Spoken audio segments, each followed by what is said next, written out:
Matthew Henry's Commentary on the Whole Bible. An exposition, with practical observations, of the Book of Ecclesiastes. Chapter 6. In this chapter, 1. The royal preacher goes on further to show the vanity of worldly wealth, when men place their happiness in it, and are eager and inordinate in laying it up. Riches, in the hands of a man that is wise and generous and good for something, but in the hands of a sordid, sneaking, covetous miser, they are good for nothing. 1. He takes an account of the possessions and enjoyments which such a man may have.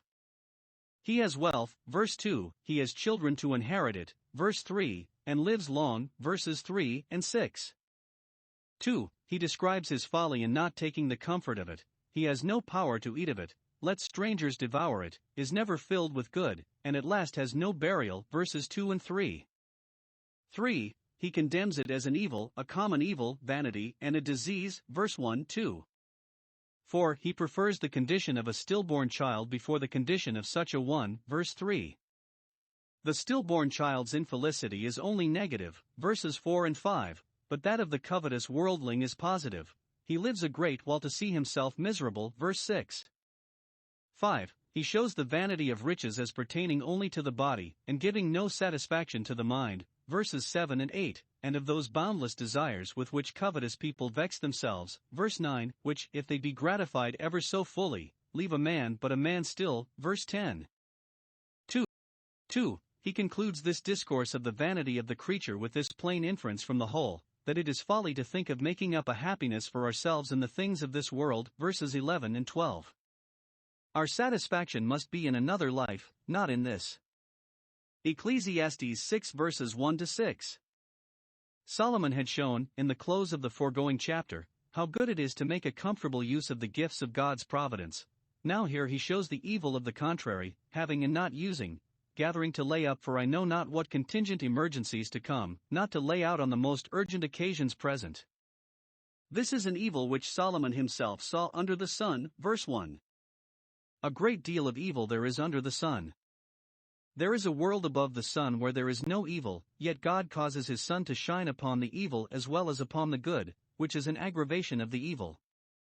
God has lighted up a candle for his servants to work by, but they bury their talent as slothful and unprofitable, and so waste the light and are unworthy of it. Solomon, as a king, inspected the manners of his subjects, and took notice of this evil as a prejudice to the public, who are damaged not only by men's prodigality on the one hand, but by their penuriousness on the other.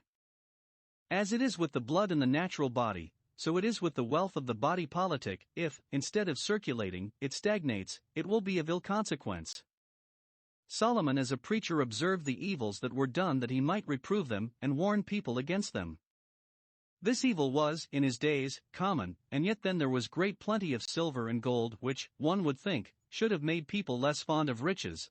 The times also were peaceable, nor was there any prospect of trouble, which to some is a temptation to hoard. But no providence will of itself, unless the grace of God work with it, cure the corrupt affection that is in the carnal mind to the world, and the things of it. Nay, when riches increase we are most apt to set our hearts upon them. Now concerning this miser observe. 1. The abundant reason he has to serve God with joyfulness and gladness of heart, how well God has done for him. 1. He has given him riches, wealth, and honor, verse 2. Note 1. Riches and wealth commonly gain people honor among men. Though it be but an image, if it be a golden image, all people, nations, and languages will fall down and worship it. 2. Riches, wealth, and honor are God's gifts, the gifts of his providence, and not given, as his rain and sunshine, alike to all, but to some, and not to others, as God sees fit. 3. Yet they are given to many that do not make a good use of them, to many to whom God does not give wisdom and grace to take the comfort of them and serve God with them. The gifts of common providence are bestowed on many to whom are denied the gifts of a special grace, without which the gifts of providence often do more hurt than good. 2. He wants nothing for his soul of all that he desires. Providence has been so liberal to him that he has as much as heart could wish, and more, Psalm 73 verse 7. He does not desire grace for his soul, the better part, all he desires is enough to gratify the sensual appetite, and that he has. His belly is filled with these hidden treasures. Psalm 17 verse 14. 3. He is supposed to have a numerous family, to beget 100 children, which are the stay and strength of his house, and as a quiver full of arrows to him, which are the honor and credit of his house, and in whom he has the prospect of having his name built up and having all the immortality this world can give him. They are full of children. Psalm 17 verse 14, while many of God's people are written childless and stripped of all. For to complete his happiness, he is supposed to live many years, or rather many days, for our life is to be reckoned rather by days than years. The days of his years are many, and so healthful is his constitution, and so slowly does age creep upon him, that they are likely to be many more. Nay, he is supposed to live 1,000 years, which no man, that we know of, ever did. Nay, 1,000 years twice told, a small part of which time, one would think, were enough to convince men, by their own experience, of the folly both of those that expect to find all good in worldly wealth, and of those that expect to find any good in it, but in using it. 2. The little heart he has to use this which God gives him, for the ends and purposes for which it was given him. This is his fault and folly, that he renders not again according to the benefit done unto him, and serves not the Lord God his benefactor, with joyfulness and gladness of heart, in the abundance of all things. In the day of prosperity he is not joyful. Tristus et Felix, art thou happy, yet sad? See his folly. 1. He cannot find in his heart to take the comfort of what he has himself. He has meat before him, he has wherewith to maintain himself and his family comfortably, but he has not power to eat thereof. His sordid niggardly temper will not suffer him to lay it out, no, not upon himself, no, not upon that which is most necessary for himself. He has not power to reason himself out of this absurdity, to conquer his covetous humor. He is weak indeed who has not power to use what God gives him, for God gives him not that power, but withholds it from him, to punish him for his other abuses of his wealth. Because he has not the will to serve God with it, God denies him the power to serve himself with it. 2. He suffers those to prey upon him that he is under no obligation to, a stranger eateth it. This is the common fate of misers. They will not trust their own children perhaps, but retainers and hangers-on, that have the art of wheedling, insinuate themselves into them, and find ways of devouring what they have, or getting it to be left to them by their wills. God orders it so that a stranger eats it. Strangers devour his strength, Hosea 7 verse 9, Proverbs 5 verse 10. This may be well called vanity, and an evil disease. What we have in vain if we do not use it, and that temper of mind is certainly a most wretched distemper which keeps us from using it. Our worst diseases are those that arise from the corruption of our own hearts. 3. He deprives himself of the good that he might have had of his worldly possessions, not only forfeits it, but robs himself of it and throws it from him. His soul is not filled with good. Verse 3. He is still unsatisfied and uneasy. His hands are filled with riches, his barns filled, and his bags filled, but his soul is not filled with good, no, not with that good, for it is still craving more. Nay, verse 6, he has not seen good, he cannot so much as please his eye, for that is still looking further and looking with envy on those that have more. He has not even the sensible good of an estate. Though he looks not beyond the things that are seen, yet he looks not with any true pleasure even on them. 4. He has no burial, none agreeable to his rank, no decent burial, but the burial of an ass. Through the sordidness of his temper he will not allow himself a fashionable burial, but forbids it, or the strangers that have eaten him up leave him so poor, at last, that he has not wherewithal, or those to whom he leaves what he has have so little esteem for his memory, and are so greedy of what they are to have from him, that they will not be at the charges of burying him handsomely, which his own children, if he had left it to them, would not have grudged him. 3. The preference which the preacher gives to an untimely birth before him, an untimely birth, a child that is carried from the womb to the grave, is better than he. Better is the fruit that drops from the tree before it is ripe than that which is left to hang on till it is rotten. Job in his passion, thinks the condition of an untimely birth better than his when he was in adversity, Job 3 verse 16, but Solomon here pronounces it better than the condition of a worldling in his greatest prosperity, when the world smiles upon him. 1. He grants the condition of an untimely birth, upon many accounts, to be very sad. Verses 4 and 5 He comes in with vanity, for, as to this world, he that is born and dies immediately was born in vain, and he departs in darkness. Little or no notice is taken of him. Being an abortive, he has no name, or, if he had, it would soon be forgotten and buried in oblivion. It would be covered with darkness, as the body is with the earth. Nay, verse 5, he has not seen the sun, but from the darkness of the womb he is hurried immediately to that of the grave, and, which is worse than not being known to any, he has not known anything, and therefore has come short of that which is the greatest pleasure and honor of man. Those that live in willful ignorance, and know nothing to purpose, are no better than an untimely birth that has not seen the sun nor known anything. 2. Yet he prefers it before that of a covetous miser. This untimely birth has more rest than the other, for this has some rest, but the other has none. This has no trouble and disquiet, but the other is in perpetual agitation, and has nothing but trouble of his own making. The shorter the life is, the longer the rest, and the fewer the days, and the less we have to do with this troublesome world, the less trouble we know. 'Tis better die a child at 4 than live, and die so at 80. The reason he gives why this has more rest is because all go to one place to rest in, and this is sooner at his rest. Verse 6. He that lives 1,000 years goes to the same place with the child that does not live an hour. Chapter 3 verse 20. The grave is the place we shall all meet in. Whatever differences there may be in men's condition in this world, they must all die, are all under the same sentence, and, to outward appearance, their deaths are alike. The grave is to one, as well as another, a land of silence, of darkness, of separation from the living, and a sleeping place. It is the common rendezvous of rich and poor, honorable and mean, learned and unlearned.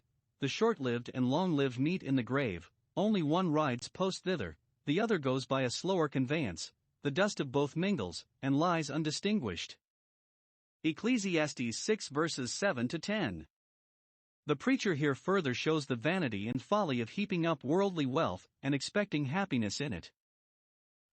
How much soever we toil about the world, and get out of it, we can have for ourselves no more than a maintenance. Verse 7 All the labor of man is for his mouth, which craves it of him. Proverbs 16 verse 26. It is but food and raiment. What is more others have, not we. It is all for the mouth. Meats are but for the belly, and the belly for meats. There is nothing for the head and heart, nothing to nourish or enrich the soul. A little will serve to sustain us comfortably, and a great deal can do no more. 2. Those that have ever so much are still craving. Let a man labor ever so much for his mouth, yet the appetite is not filled. 1. Natural desires are still returning, still pressing. A man may be feasted today, and yet hungry tomorrow. 2. Worldly sinful desires are insatiable. Chapter 5 verse 10. Wealth to a worldling is like drink to one in a dropsy, which does but increase the thirst. Some read the whole verse thus: though all a man's labor fall out to his own mind, ore aegis obveniat, so as to correspond with his views, just as himself would have it, yet his desire is not satisfied, still he has a mind to something more. 3. The desires of the soul find nothing in the wealth of the world to give them any satisfaction. The soul is not filled, so the word is. When God gave Israel their request, he sent leanness into their souls. Psalm 106 verse 15. He was a fool who, when his barns were full, said, Soul, take thine ease. 3. A fool may have as much worldly wealth, and may enjoy as much of the pleasure of it, as a wise man, nay, and perhaps not be so sensible of the vexation of it. What has the wise more than the fool? Verse 8. Perhaps he has not so good an estate, so good a trade, nor such good preferment as the fool has. Nay, suppose them to be equal in their possessions, what can a wise man, a scholar, a wit, a politician, squeeze out of his estate more than needful supplies? And a half-witted man may do this.